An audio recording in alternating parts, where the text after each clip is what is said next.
Step 3. Filling small holes. Make sabi-urushi to flatten the unevenness. A fine point brush is useful to smoothen the unevenness of the border of the broken pieces and cracks. If you have already used the fine point brush before and it contains some oil, you should remove the oil completely. Place ethanol on the palette to wash the brush and wipe off the oil well with tissue before using the brush. This is not necessary for the new brush. If your item is unglazed and has a rough surface, mask the item if needed. How to make sabi-urushi. Place polishing powder on the palette using a spoon, and add water with a dropper little by little.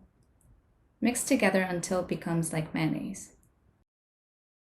If you added water too much, add more polishing powder and mix again.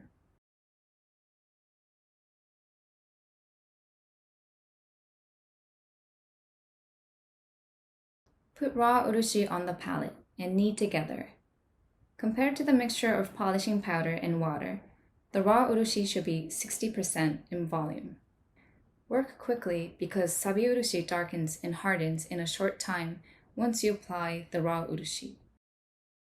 Now, sabi-urushi is made. Apply sabi-urushi on the cracked or chipped area to flatten the unevenness with a bamboo spatula or fine point brush. A fine point brush is useful for the broken pieces and cracks or on the surface of unglazed or a rough surface. Clean the brush with oil immediately after using because sabi-urushi hardens quickly.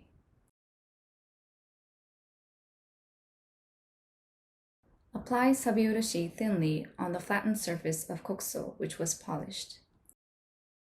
Bamboo spatula is recommended to apply sabi-urushi on the surface of the glazed item. How to clean the palette and spatula. First, wipe off the dirt on the palette with tissue. Then, scrape dirt from the palette using the spatula and oil, and wipe it well with tissue. How to clean the fine point brush. Wash the brush well with oil on the palette, and leave ample amount of clean oil on the brush and cap. After applying sabi-urushi, leave the item in the urushi box for at least 1 day. This Kintsugi tutorial video is produced by Tokyo Kintsugi workshop, Tsugu Tsugu. Japanese best-selling Kintsugi kit, TSUGUKIT, is now on sale. Online Kintsugi workshop is now open. We also have online traditional Kintsugi service, Tsugu Tsugu, to order artisanal Kintsugi repairs in Japan. We create new value and experience by connecting broken items, people, and traditions through Kintsugi. Please press like if this video was helpful for you, and follow our channel.